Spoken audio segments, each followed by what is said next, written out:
या वडगाव श्री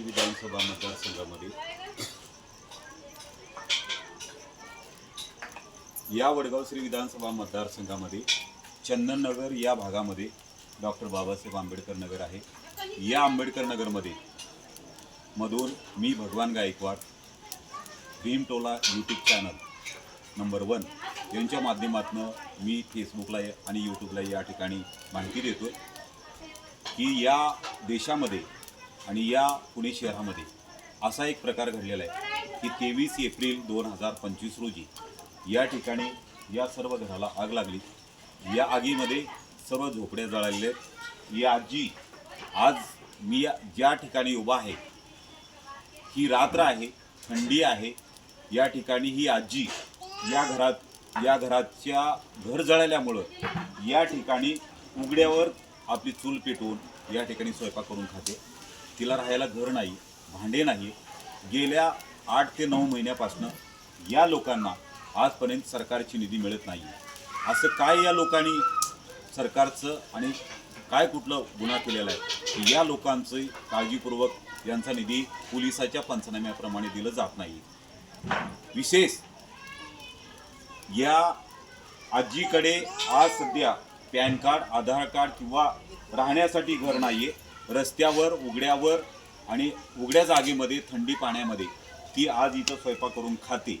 एक दुसरा विषय आहे की आपण माणुसकी हरवलोय का आणि या पुणे शहरामध्ये माणुसकी नाहीये का हा विचार या लोकांना या ठिकाणी पडलेला आहे आणि आम्हाला सुद्धा पडलेला आहे। मी प्रत्यक्षात या ठिकाणी आज या आजींना भेटलेलो आहे आणि या आजींना भेटून ही सर्व माहिती तुम्हाला पोहोचवतोय। मी सरकारला या ठिकाणी एक आग्रहाची विनंती करतोय, एक भारतीय नागरिकत्व म्हणून आपण या लोकांना जी जळालेली निधी आहे ती निधी पोलिसाच्या पंचनाम्याप्रमाणे त्यांना ताबडतोब देऊन या आजीचं घर राहण्यासाठी या ठिकाणी बनवलं जावं। आणि ही अशी अवस्था आहे, मी अवस्था दाखवतोय कारण अंधार आहे, लाईट दुसऱ्याच्या घरात आहे, परंतु या आजीकडे लाईट नाही आहे। ते एक चूल पेटवून त्याच्यामध्ये मच्छर पडत असतील किंवा आणि घाण जात असेल, परंतु तशा पद्धतीनं जेवण बनवून ती या ठिकाणी खाते। मी सरकारला या ठिकाणी विनंती करतोय की या आजीच्या करण्याच्या परिस्थितीला बघून ताबडतोब त्यांचा जो पंचनाम्याप्रमाणे जो निधी आपण त्या ठिकाणी मान्य केलेला आहे तो निधी त्वरित त्यांना देण्यात यावा।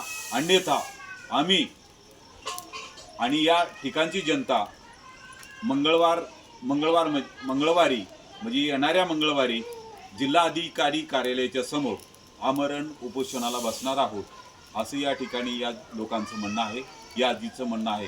या आजीचं वय आहे साधारण 60 ते 70 वर्ष। ही आजी कोणाकडे जाणार आणि काय मागणार अशी परिस्थिती या ठिकाणी आहे। तिला राहण्यासाठी घर नाही, त्या घराची निधी त्वरित देण्यात यावी अशीच मी महाराष्ट्र शासनाला या ठिकाणी माझ्या यूट्यूब चॅनलच्या माध्यमातून विनंती करतो। जय भीम।